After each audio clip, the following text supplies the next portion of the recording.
అందరికీ నమస్కారం అండి. తిరుపతి ప్రయాణంలో సూర్యాస్తమయ సమయం అంటూ ఒక షార్ట్ వీడియో చేసి మీకు అందరూ చూపించాను. చాలామంది చూసి లైక్ చేశారు. ఇప్పుడు దాని గురించి ఫుల్ డీటెయిల్ వీడియో ఒకసారి మీకు చూపిద్దామని చిన్న ప్రయత్నం చేస్తున్నాను.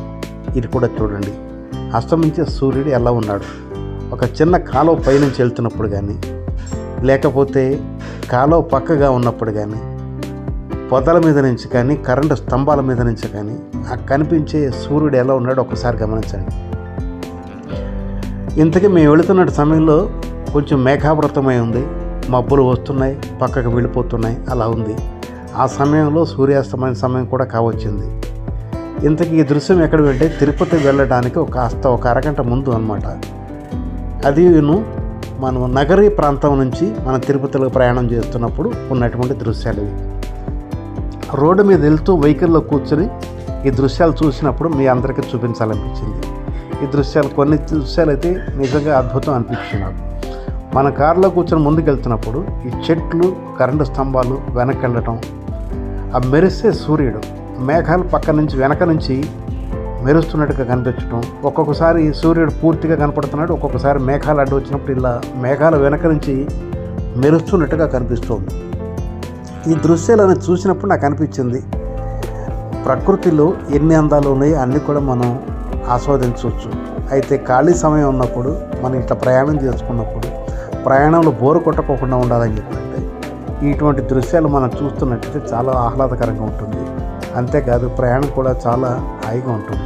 అలాగే మనం దైవ దర్శనానికి వెళ్తున్నప్పుడు దైవం ప్రసాదించినటువంటి ఈ ప్రకృతి, ఈ సూర్యుడు, ప్రక్క నుంచి ప్రవహిస్తున్నటువంటి ఈ కాలువ, ఈ అందాలన్నీ కూడా భగవంతుడు ప్రసాదించినటువంటి వరప్రసాదం అనుకోవాలి. ప్రకృతి ప్రసాదించినటువంటి ఈ వనరుల్ని పొల్యూషన్ కాకుండా, అంటే కాలుష్యరహితంగా ఉంచటం అనేది మన ధర్మం.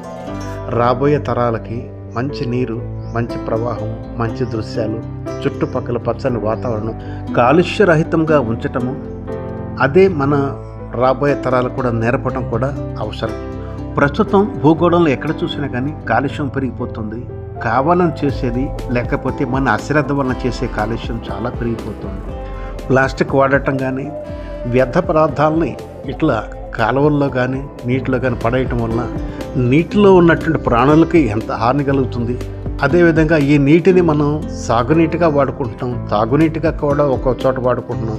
అటువంటప్పుడు వాళ్ళకి ఎంత హాని జరుగుతుంది. అలాగే అస్తమిస్తున్నటువంటి ఈ సూర్యుడు కానీ, ఈ దృశ్యాలు కానీ పొల్యూషన్ వల్ల ముందు తరాలకు చూడటం చాలా కష్టమైపోతుంది. ఇటువంటి ప్రయాణ సమయంలో పిల్లలకి ఈ దృశ్యాలన్నీ చూపిస్తూ ఈ అందమైన దృశ్యాలన్నీ కూడా ముందు కూడా మనం కాపాడుకోవాలి. ఈ జీవరాశుల్ని మనం కాపాడుకోవాలి, ప్రకృతిని కాపాడుకోవాలి అనే విషయాలు మనకు పిల్లలకి చూపిస్తూ అర్థమయ్యే భాషలో కనుక చెప్పినట్టయితే మనం ప్రకృతిని కాపాడుకోవచ్చు, ప్రకృతి అందాలని కాపాడుకోవచ్చు. దైవ దర్శనానికి వెళుతూ ప్రయాణించే సమయంలో పిల్లలకు చూపిస్తూ చెప్పేటువంటి ఈ నీతులు చాలా బాగా శ్రద్ధగా వింటారు, భక్తితో వింటారు. భక్తితో భగవంతుడిని కొలిచినట్టే ప్రకృతిని కూడా కాపాడుకోవటానికి ప్రయత్నిస్తారు అని చెప్పిన నా నమ్మకం ఇది. దైవ దర్శనానికి వెళుతూ నేను చెప్పినటువంటి ఈ మాటలు కొందరికైనా మధ్యలో నాటుకుంటాయని చెప్పని, కొందరిలో అయినా పరివర్తన వస్తుందని చెప్పిన గట్టిగా నమ్ముతూ ఈ వీడియో మీకు చూపిస్తున్నాను.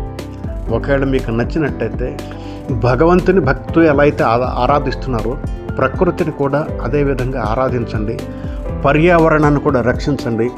రాబోయే తరాలకి ఆరోగ్యమైన, ఆనందమైనటువంటి జీవితాన్ని మనం ఇద్దాం. ఈ వీడియో చూసిన ప్రతి ఒక్కరిలోనూ చైతన్యం కావాలని, ఆ భగవంతుని ఆశీస్సులు మీ అందరికీ కలగాలని చెప్పని తిరుపతి వెంకటేశ్వరుని కోరుకుంటూ సెలవు తీసుకుంటాను. మరొక వీడియోతో మీ ముందుకు వస్తాను. అప్పటి వరకు ఓం నమో వెంకటేశాయ. జై హింద్.